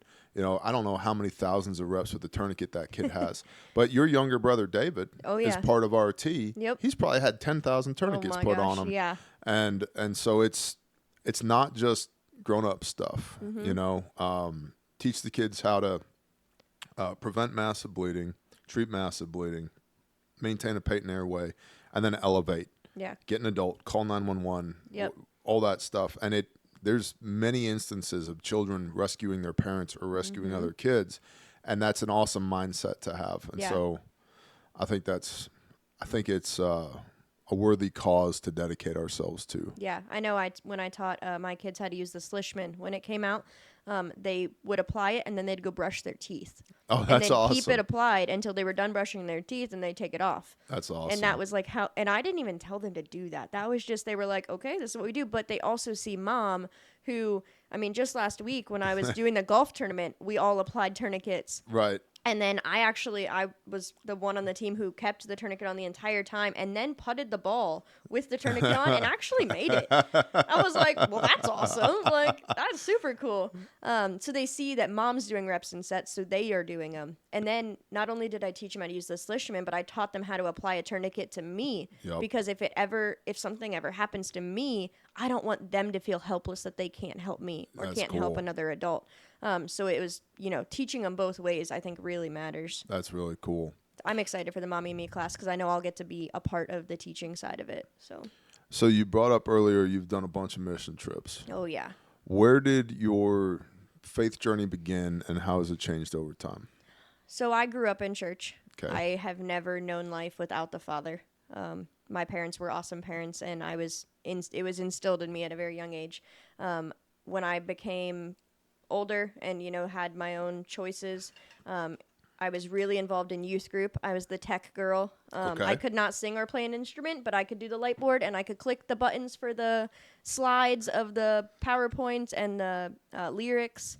And I was always the admin. I was support, so I enjoyed being that. And then I joined what we called Youth Council. It was a group of teens in the youth group that wanted to be leaders. I actually did a few sermons to our whole youth group. My first one was Modesty Equals Respect. And it was what was supposed to be an hour presentation in 15 minutes because I talked so fast because I was so nervous. And everybody was like, that was awesome, but slow down. And Lauren has to tell me behind the camera sometimes, like, slow down, it's okay. So it's still something I'm working on. But in youth council, and then I went on what they called CIY Move. Okay. It was a large group, kind of like a conference. It was in Tennessee. It was a bunch of different churches. I mean, there was probably, 10,000 youth kids in this group. And it would be worship, and it'd be speakers, and there was challenge cards were handed out during this event. And they told you that if you opened it, you had to do what it said. And there were ones that said, like, no electronics for a month or drink water, all the way up to the one that I opened, and it said to raise $10,000 to build a well in Africa, in Zambia, Africa.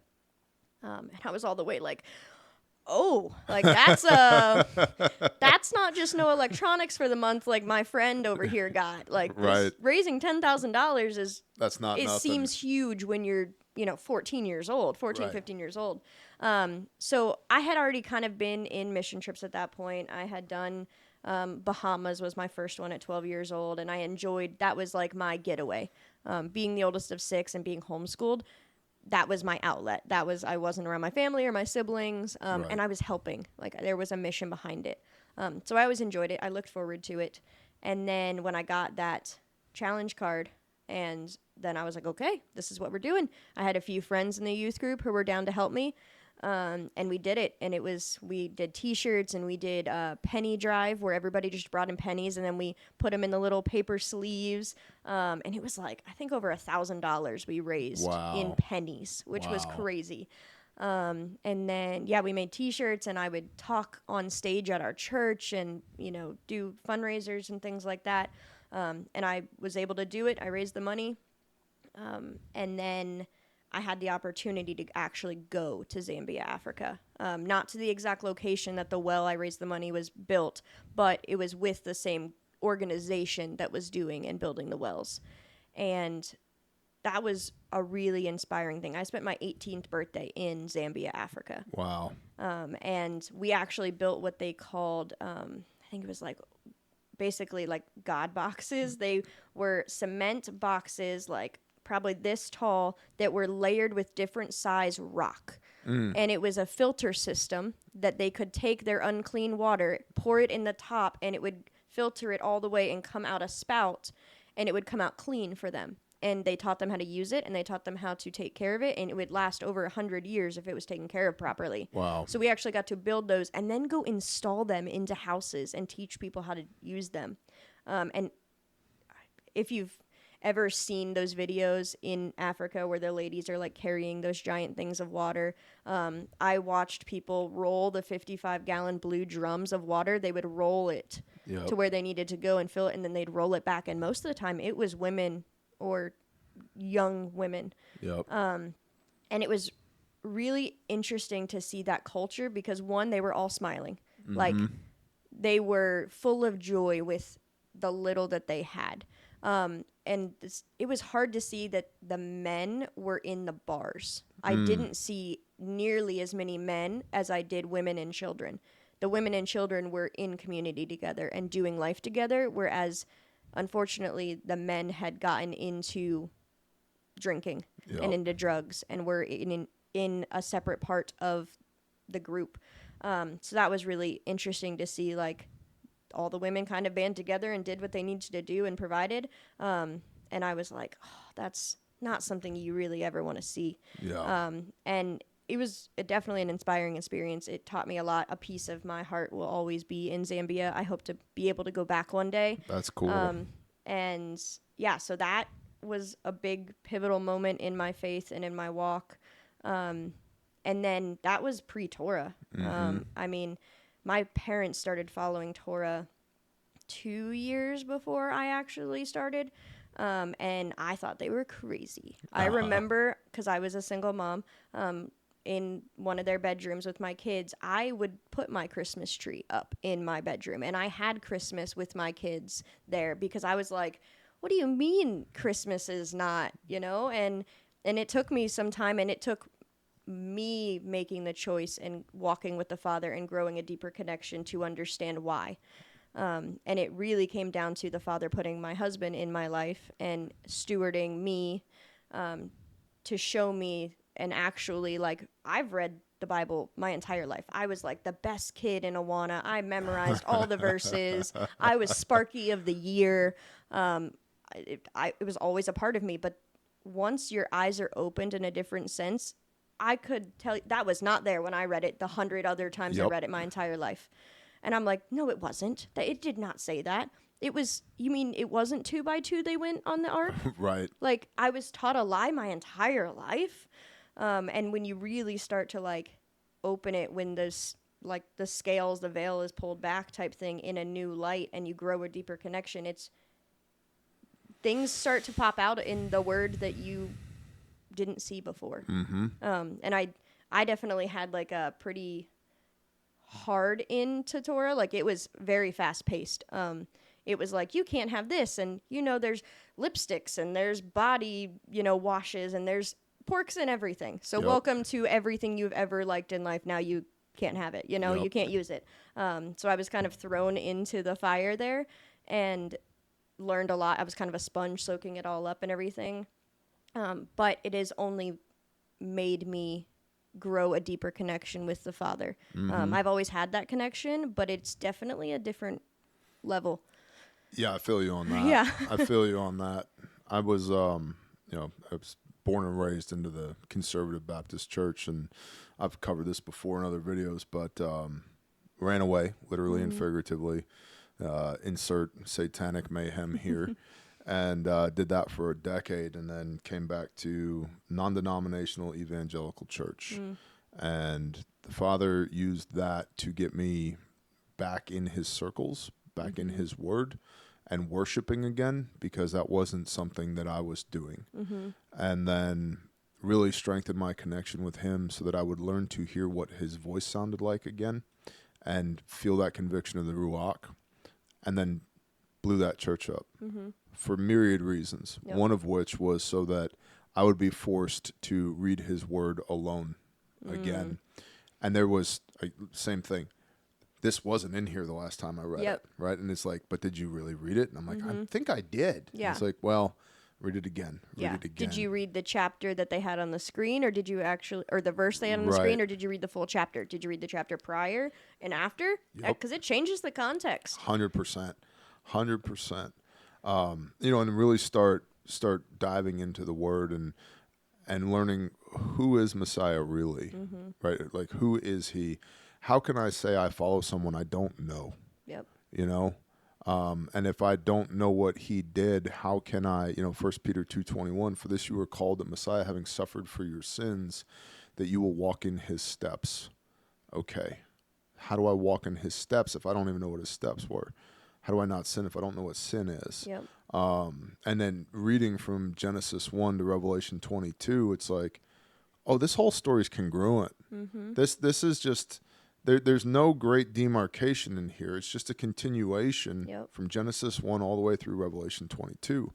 And Messiah doesn't show up in Matthew chapter 1. He shows up in Genesis chapter 1. Wow. And all these things. And so it's definitely been a journey. Oh, yeah. And since I was ordained, I have found myself saying the phrase, I don't know, more than I've ever said it in my life. And I think that's okay. Oh, yeah. Because the beginning of wisdom is to get wisdom, if you read Proverbs. And I think it's really good to know what you don't know. And just because you don't know it now doesn't mean you can't learn it. It actually shows you what you should learn. Yeah. It makes you curious. Like, well, I don't know the answer to that, but maybe I should. So let me go figure it out. Well, and it goes back to be humble, right?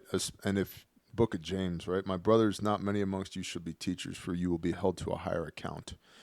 So as a pastor, Jeremiah 3:15, I have a mandate from Elohim that a pastor is a shepherd. Ra'ah is the word. So I have to shepherd those that are in my flock. Well, first I have to define who's my flock, right? And I genuinely believe that people get to pick who their leadership is spiritually. I don't get to tell you, I'm your pastor, Britt. Yeah. It doesn't work that way. So, because it wouldn't work that way for me. Yep. If Joel Osteen walked into my house like, "What's up? I'm your pastor now." Like, dude, Yeah. get the hell out. So first, who's your flock? And then you have to shepherd them. So you have to protect them from malicious outside intent.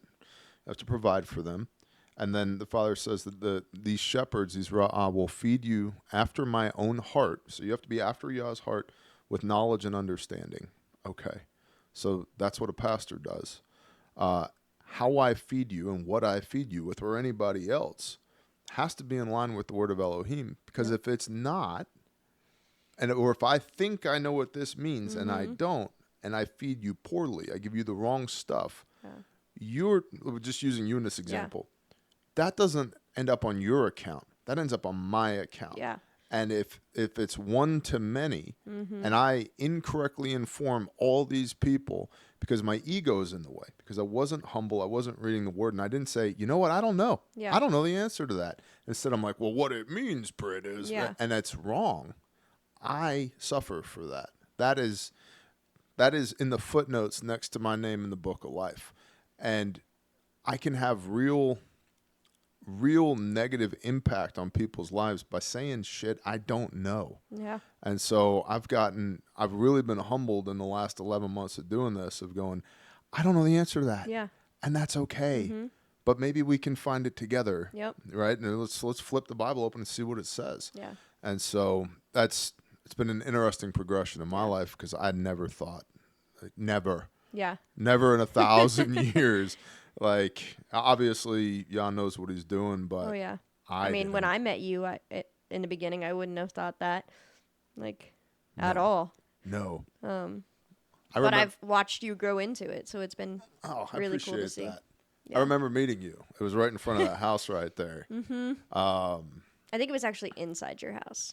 Was it? Yeah, because I walked past Yankee, who was doing the live stream outside your house, and you were inside sitting at the kitchen table playing that.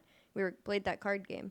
Oh, yeah. Yeah. I remember him getting up and disappearing. And then he was just gone for a while. Yeah. And then he came back and he's like, so T, tell me about marriage and stuff. I was like, it's good to see you've come up for air. I don't know.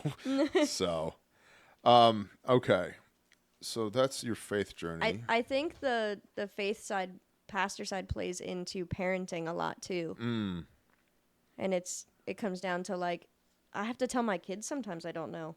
Yeah. Like, I don't know, let's learn that together. And that's really been an insight with them lately. Like, I don't know how they teach you math nowadays, because I don't know why they have to change the way they teach math, but they have. Yep. And I have to humble myself and be like, Mom doesn't know. And they're like, but you don't know something, Mom? And I'm like, no, there's a lot of things that I don't know. And to humble myself and then to learn with them has been a really cool thing that I've been doing.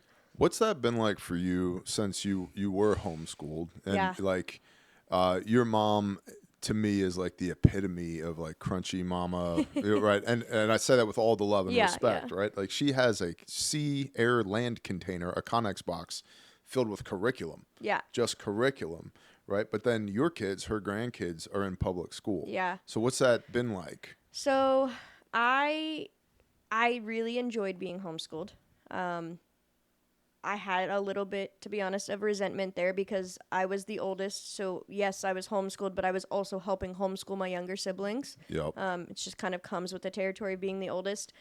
There was a short period of time that I wanted to go to high school. I felt like I was missing out on nothing was really what I was missing out on. But like, I had friends that were in high school, so I thought I was missing out on things. And then having my own kids, I did homeschool them for the first little bit. And then I realized, like, I cannot teach them to the best of my ability right now. Like, I'm not the best at teaching them the core values of life. Like, you got to learn how to read and write and do math, and then you can come home and then I can kind of go from there. But I realized, like, I just wasn't good at the foundation. Right. And when I had the opportunity to be able to come up here and we actually had a good school we could put them in. Yep. And I was, working full time. I was like, okay, I really can't do it now. Like, I can't even learn how to be the best teacher for them. And praise the Father, we had a good school we could put them in, and they are thriving now. Yeah. I mean, my oldest started a grade behind, and now she's doing tests at 2 grades ahead, Mm-hmm. to the point where I'm like, do we need to put you, like, do we need to skip you up some? But they've Right. actually just put her in the gifted and talented program. And Surprise. yeah, total Yeah. surprise. She's definitely a little mini me. And then Marley, the little guy, had a great entrepreneur mindset the other day, and I was like, oh, you're actually listening to Mom. He bought a hat from somebody for $1. Uh-huh. It was a used hat, and in his brain, it was all on his own. He goes, Mom, I bought this hat for $1. I'm going to go clean it up, and I'm going to sell it for $5. Yep. And I was like, really? It's like, that? Like, all on your own? You had that whole thing? And it was really cool to see, like, he's watching us, That's awesome. take $1 and turn it into $5, or take something and, and I was like, wow, like, Yeah. I'm so proud of you, kid. Like, Well, I think so. My household, we homeschooled for a year yeah. during COVID. And when I say we, it's really important that everybody understands, like, you hear all the time, like, it takes a village. It's like, it does. It also takes a strong family at the core of that village. Yeah. And a good village is built with a bunch of strong families because your dad was Yeah. teaching history. I was teaching marksmanship. Your mom was teaching something. I think it was math. I think my wife was in charge of English. I don't remember. It was, yeah. It took It a was village. nuts. Yeah. But after that year, I was like, I looked at my wife. She looked at me. I was like, we are not good at Yeah. this. Homeschooling is not for the weak. Yeah, Like, 100%. It is hard work. And our school system here, like our little town Yeah. right here, man, I know all the cops here. The school, we've trained the school resource officers. Some of the teachers there literally watch this channel. They pray at school. They pray before sporting events. Like they are. I remember my son was having an issue with a bully early on, and like when we had first moved here, and I said, "Well, listen, you tell him one time, knock it off. If he doesn't, you are authorized to break his nose. Here's how you break his nose." And I said, and you're going to get in trouble at school. They're going to take you to the principal's office. They're going to yell at you. They're going to call me. I'm going to come. I'm going to give you a high five. I'm going to tell the principal that I authorized you to do this. Yep. You're going to get 2 weeks out of school suspension, and then I'm going to take you for ice cream. And he was like, really? Yeah. I said, yeah, that's how it's going to go down. You don't take shit off of anybody. This Yep. kid gives you a hard time, you break his nose. And he's like, okay, Dad. Well, my son was playing basketball at the school. They had a basketball game, and we go to and it's really cool too to see how the community here supports all these events. Like everybody comes together. People take off of work to go to the school events. It's impressive. Yeah. Still very small town Americana here, and I love that. And so we're at the basketball game, and he's playing basketball, and I think it was halftime or something. He comes up into the bleachers, and he's like, "That's the kid over there." And I said, "That's the kid?" And he said, "Yeah, that's the kid." And I said, "Okay." And the principal was there. And so I walked down the bleachers, directly across the basketball floor, beeline to the principal. And I said, "Hey, let me talk to you." I said, "I'm TJ Morris." He goes, "Yes, sir." I said, "See that kid right there? That's my son." He goes, "Oh, yeah, I know him. He's a good kid." I said, "Cool. You see that other kid?" I said, "That kid's been bullying my kid. And I want you to know preemptively that I have authorized my son to break his nose." And the principal looks at me and he goes, "Mr. Morris, thank you for letting me know. I wish you had told me sooner." And in the middle of the basketball game, marches across the court, grabs that bully kid by the ear, snatches him up by the ear, yanks him across the floor, out into the hallway. Never had another problem. And they just handle stuff like that around here, and I appreciate that. Yeah. And so not all public schools are created equal. No. And there's a lot of homeschool versus public school animosity back and forth. Yep. We're blessed that we have the little school filled with awesome people that we have. Yeah. So, No, and I probably plan to have my kids be homeschooled middle school, high school ages when they can, do it themselves. More because I know that my kids will excel a lot faster and will be able to dive into what really interests them. That was one thing with homeschooling that I enjoyed. I didn't have to do what the rest of the class was doing or what they would have been doing. If I really enjoyed history and I really enjoyed this one event, I could dive really deep into learning that one thing and then still get my other work done. You got to find your passions and what you enjoyed. And, you know, I got to learn a lot of real life applicable skills, which is why most people wouldn't even know that I was homeschooled where I'm at, because I think people think when they think homeschool, it's homeschoolers. We've all met those weirdos. Yeah. But it's not all like that. And I think there are still weirdos in public school. 100%. Like, we've met some of them. I was one. Yeah. So I just think it's one of those, like, not everything works for everybody. Yeah. And you got to do what works for it. Not every kid is the same. Like, you got to do what works best for your kid. So my two oldest are, as of right now, time of this recording, they're both virtual. So they're still enrolled in public school, but they do it virtually from their computer here. And so, like, my oldest, Cheyenne, she's in senior virtual, but then she's also in her second year of VOTEC. And then she's also in her second year of community college. And then she also works with Refuge, does administrative overflow for you. And yeah, I don't know how she does what she does in her day. Yeah. She inspires me. That's awesome. Yeah. And I told her that the other day. I was like, girl, I don't know how you do what you do. And she's like, I don't have kids. And I'm like, okay, that definitely plays a factor into my life. I do have 4 of them. I could see how that takes a lot of my time, you know. Well, and she still helps around the house here, too, right? Like, she still has chores here. And she still goes to the gym. Yeah. And, like, she's kick-ass. Yeah, she is. Yeah. And then my son, he's virtual. And then he's also in the electrical program, VOTEC. And then he also does construction. Yeah. Like, real world, like, he's on the job site, getting paid, doing work, in addition to helping to take care of the homestead. Yeah. And so, like, they're in public school, but they're virtual. And it was both of them on their own came to me, and talk about your kids listening to you. They both came to me with the argument of, Dad, I need to buy some of my time back. And I was like, okay. And specifically my son. Sons are interesting, especially as a dad, because it's like, are they really listening? Yeah. And when they get to that teenager age, it's like, I love this thing. I also want to beat the shit out of him sometimes. I'm not going to. Yeah. But gosh, do I want to sometimes, I'm right? sure Dudley's nodding his head over there behind the camera. I'm sure your parents thought the same. Yeah, except they did it. But that's a whole nother conversation. But Harlan came to me, my son, and he said, school is a poor use of my time. And I said, all right, unpack that for me. And he said, between the bus and school, I'm spending 9 to 10 hours a day doing what is amounting to 2 hours of work per day. There's at least 6 hours in the day I could get back if I didn't have to go there. And I was like, all right, how do we fix this problem? And he said, well, next year I want to go virtual. And if I go virtual, then I can also enroll in the VOTEC school.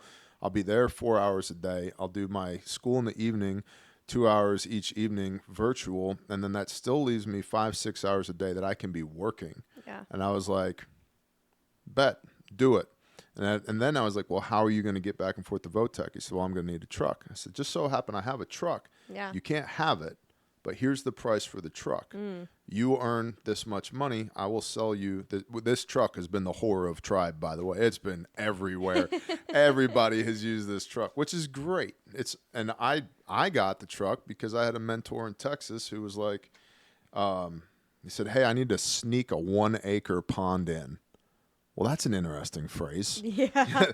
The building inspector was on vacation for a week, and he's like, I have 1 week, because he lives in North Texas. Yeah. Has been a property owner forever, and then this city just blossomed around him. So he owns a huge piece of land surrounded by 12,000 roofs. Oh, my gosh. And so him and the building inspector are at odds constantly. And he's like, in Texas, for agriculture, you can dig up to a 1-acre pond if it's for agriculture, no permits, no inspections, no nothing. He said, I don't even want to get into a fight with the building inspector. He's going to be out of town for a week, which goes back to OSINT and network. Yep. And he's like, so I've already got a dozer here. I got 2 skid steers here, and I have a giant track hoe. Can you come? Sure. And he goes, and I'll pay you $1,500 a day. I was like, that sounds great. I'm coming. So, and he had a brand new gigantic link built track hoe. The seats in the link belt are better than these chairs we're sitting in. Oh my they're, gosh. They're brilliant. Was it air conditioned too? Like air the cab? conditioned, Oh, Bluetooth surround sound, gosh. touchscreen digital, everything. Huge machine. Just sitting in this thing and just digging. And I just dug for 3 days. And he said, hey, if you can give me one more day of your time, I'll give you this pickup truck. Sold. And so he gave me the truck. Didn't cost me anything out of pocket. And now my son drives it after 47 other people have used that truck since it got here. But he bought it. It's his. Yep. I told him, I said, for $1,500 you can buy that truck. And then he had to figure out how to come up with the money to buy it, which I think is important. Yep. I made Cheyenne buy her own car too, so that it's theirs. They own it. And so rather than giving my kids stuff, I like to give my kids opportunities to earn to get the stuff that they want. Yeah. My 9-year-old asks me almost every day, Mom, what can I do to earn money? Yep. And I'm like, you can go clean your room. She's like, but I can't earn money. I'm like, I know, but you can't earn money until you do your required tasks. Yep. Like, you can't just do the things to earn you money if you're not doing the things you have to do. Yep. Like, you have to finish your homework before you can try to earn money. Yep. You still got to get your core work done. Yep. It's That's just awesome. part of being an adult. That's You're awesome. a human. So, last question. Okay. What do you think is the biggest problem with women today? I typically would ask with men, but you're not a man. Yeah. So what's the biggest problem that you see with women today, and how should they be fixing that or mitigating that?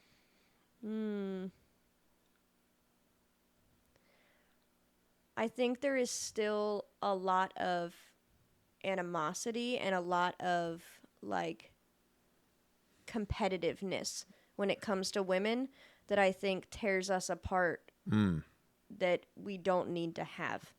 I think women do just for some reason it has been built in our culture that it's always competitiveness with the other women.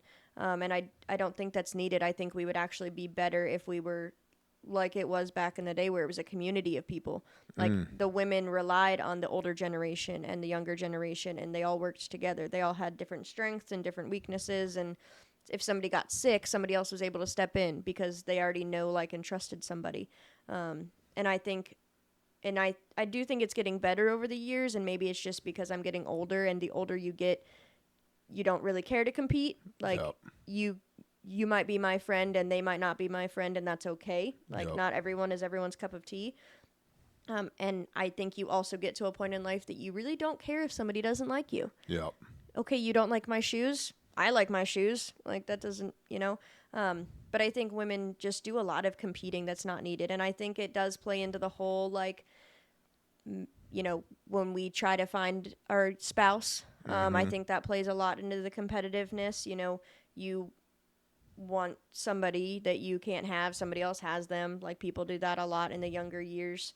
And, I could treat him better type mentality that kind of plays into a lot of it.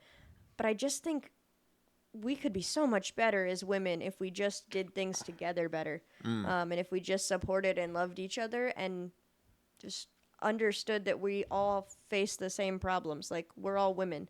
I think guys do a lot of good bro time, whereas women, because we're always surrounded by kids especially, and we're always support, that we do a lot more support for everybody else instead of ourselves and each other. Because, like, I know when I'm having a conversation with another mom, we could get 2 words in before we're having to yell at Jimmy to stop touching the electrical outlet. Or somebody falls and hits their head, and then you have a screaming. And then, like, moms don't get to have one-on-one conversations that aren't interrupted. Right. And I just think that's something we could do better at. That's interesting. Yeah. There, as a younger man, there was definitely competition over young women, and it was always stupid. Yeah. Some of my best friends when I was younger were people that I beat the shit out of earlier. We just got into giant fights. But yeah, it's interesting, the whole, like, cat and mouse game over trying to find a spouse. Yeah. Although when I was when I was younger, it was like, I'm looking for a spouse for the evening, not Yeah. not anything long Yeah. term. Yeah, so collaborate rather than compete. Mm-hmm. Yeah, I think Yeah. that's a good word. Yeah. And I just, I don't know. I feel like there's always drama. It's a lot more drama when it comes to women. I always had more guy friends than friends who were girls growing up because there was just pettily stuff that just didn't need to be. And I just think it's not needed in the space. Yeah. Like, we're all living life and we all have our shit and we all... It's all there. Like, your shit doesn't stink any or less than mine, you Yep. know? Like, and our problems might be different, but they're still problems. Yeah. Like, what's a big problem in my world might be a small problem in your world. And this was actually a conversation my husband and I were just having, like, understanding that people's thought on poor, like what they think poor means is different to everybody. Yep. And my husband and I, it was kind of a breakthrough the other day. Like, I think I'm at the point that this is more money than I've ever had. I Yeah. grew up really poor, whereas he came from the opposite. He never had to think about money growing up. His parents had really good jobs. They worked at the same job for 25 plus years. Yep. They lived in the same house his dad built before he was born. Right. Whereas I moved every 2 to 3 years. And it was definitely like, it was a thing you have to realize that everybody has a different definition of the word poor and broke. And it was definitely a lot of commo. I mean, Yeah. commo's a huge thing in life. I can't even say just marriage because it's just life. 100%. Commo is super important. And that, on the preparedness side, everybody's like, Bear, what kind of radio should I get? It's like, you shouldn't. Yeah. Until you learn to talk to people like this, Yep. which professional development side, I think you've gotten way better at probably in the last 12 to 18 months. Yeah. Prioritizing commo Yep. has caused you to get better at it. Yeah. Imagine that, because what you focus on and what you measure will improve. Yeah. Right. But adding technology to commo only complicates it. Like, it doesn't increase the signal's quality. It actually dilutes the signal's Yeah. quality, because something like 93% of all commos nonverbal. Yeah. Right. Your tone, your vibe, your posture, your how you're moving your body. Yeah. All of that's communication. And to your point earlier about community, like, when you have that dwell time with people, you probably don't even need to say words to them Yeah. to know what they're thinking or feeling, right? And then we've now gotten into a situation where, because most commo is conducted over technology, we don't have a good read on people. Yep. And then people use the technology to say things that should be said face to face, Yep. which doesn't improve commo. It only makes Yeah. it worse. Or they say things they would never say face to face. Yep. You come back to the keyboard warriors. Yep. Like, you wouldn't have said that if you would have. I saw you blank time ago and you didn't say that to me. Like, Yep. you only said it because you could do it behind technology. Yep. And I think that gets a lot of people in trouble. I agree. Like, handle things face to face, because the context changes. Yeah. Like, your reasoning changes. And I think you actually have to have the balls to say hard things. Yep. It's not easy sometimes. I agree with that. It's way easier to type it and click send when you're not face to face with them. I think, this is just my personal opinion, the America that I grew up in when I was a kid, it was not just tolerated but encouraged when I was a kid, that if you had a problem with them, you guys go have a fight on the playground. Yeah. Or I'll meet you in the cul-de-sac, right? Yep. I had a cul-de-sac by my house. A lot of shit went down in that cul-de-sac. The Bell Tempos, you're out there somewhere. Danny and Dominic and Katie and Francine Bell Tempo. Yeah, the whole family, hoodlums. I mean, I'm sure they're great people now. But they were conversely, my best friends and my worst enemies growing up. Yeah. And there were so many of them, like they were their own little tribe, that it was impossible to be at peace with the entire tribe at one time. Yep. But there were lots of times where it was like, Danny Beltempo's talking shit. And so we would just go fight in the cul-de-sac. Yeah. And then, you know what? Because tribe, it's like, but I want to play Transformers. And he's really good at Transformers. And so, like, we'll fight on Tuesday. And then on Thursday, it's like, yeah, yo, man, you want to do G.I. Joes? And it's like, okay. Yeah. And then you kind of work that shit out that way. versus like I never sent him an angry text or a strongly worded email or like Yeah. shit talked him on social media. Those weren't options. Yeah. You know? Well, and it's interesting that even back in the day, like you just said, tribe doesn't always all get along. And I don't think people realize that. It's just like one big family. You don't Yeah. always get along with everybody in your family. No, but You're you gonna, love them. Yeah, and Even- you're going to love them through it because everyone's Exactly. got a hard day or a bad day. And Well, and loving someone doesn't mean you condone their bullshit. no. And that's I think that's maybe pollution from the Big C Christian Church. Is loving somebody doesn't mean I have to approve of your behavior. You see this with your kids all the time, Yep. right? It's like I love them, but you're being a little shit right Yep. now, and being a little shit has consequences. And so, And the consequences might be that I just don't trust or go to lunch with you tomorrow. yeah, But it could mean 6 months from now we go to lunch because the 100%. dust settled and we worked through it. 100%, Yeah. 100%, and that's okay. Yeah. Right? That's okay. But you're absolutely correct that tribe and community there's not a uniformity there that I think a lot of people idealistically think has to be Yeah. there. It's people. I know we've met people who have been on the other side and have watched for years and watched Bear Nation and watched us and Tribe, and then they've actually moved here and become Yep. a part of it, and they're like, what do you mean you guys have fights? What do you mean you don't all get along? What do you mean you don't hang out every moment of every day with everybody? Right. And I'm like, yeah, we're a dysfunctional family of people that love each 100 other and love the Father first. 100%. Like, we are all here because we love the Father. Yep. That is the core reason, the core thing we have in common. And everybody has backstory and baggage and trauma and things that And they're it's working different. through. Exactly. 100% different. Everybody has it. And there's the perfect person is full of shit. They're faking it. There are no perfect people. Nope. And that's one of the things that's cool about here in this is that we are genuinely imperfect. Yep. And people flow in and out, and there's closer proximity and further proximity, and all that changes, and that's okay. Yep. Because it's just for a period of time. Yep. And that's fine. And time really does heal all wounds. It really does. I think it's the only thing that can really heal all wounds besides the Father. Yeah. But like what we can actually apply to our life, I think time is probably the only thing that can actually heal wounds. Well, and that whole, love your neighbor as yourself thing, it's like sometimes for me, the best way to love somebody is to just put them over here and pray for them. Yep. Because I know I'm going to get in the way if I continue to try. Like, we're going to butt heads. Yep. And so it's like, hey, fighters to your corners. Yep.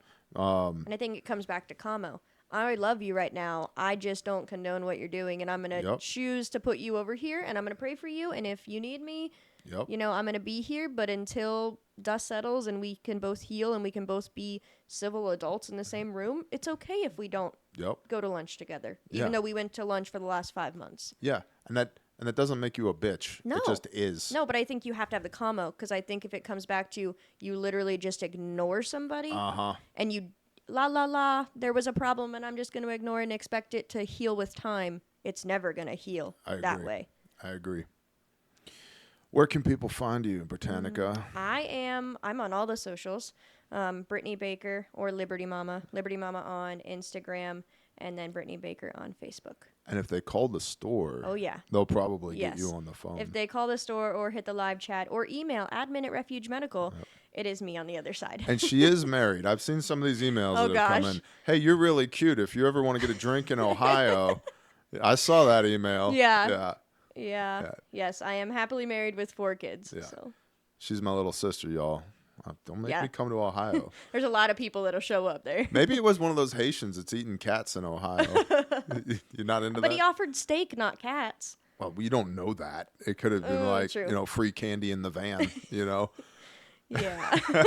There was a lot of really good emails There that were. came back from There that. were. That was just the one odd I'm just one. giving Ohio guys shit. I know. Yeah. I'm sure he's super nice on the other end. Great. Yeah. Yeah. He's Yeah. got a van, free candy. It's awesome. The free hugs. They're actually triangle chokes. You pass out. He shoots you in the neck with ketamine, rolls you into a carpet. Next thing you know, you're on a boat. It's fun. Well, I appreciate you having me as a guest on the show. It only took you long enough. Should we look at the producer? Let's put evil eye to the producer. I mean, it's only episode 5, I guess. Well, you've actually been on before my wife has been on. So she'll be True. next week, I believe, is what we're working on. That's Yeah. fun. That's going to be a good episode. I love your wife. So I'll end with this. I think a lot of people see me on camera and give me a lot of borrowed credit. I get all the time, like, Bear, how do you do it all? And for the 1,000th time, I don't do it all. Britt is one of the people that does it all, as from all the different facets with, Refuge and Tribe and all these other things that we do together. And Definitely takes a team. it's teamwork makes the dream work, and it's not cliche. It is work. I think a lot of people miss that, and it requires a huge degree of intentionality and good commo.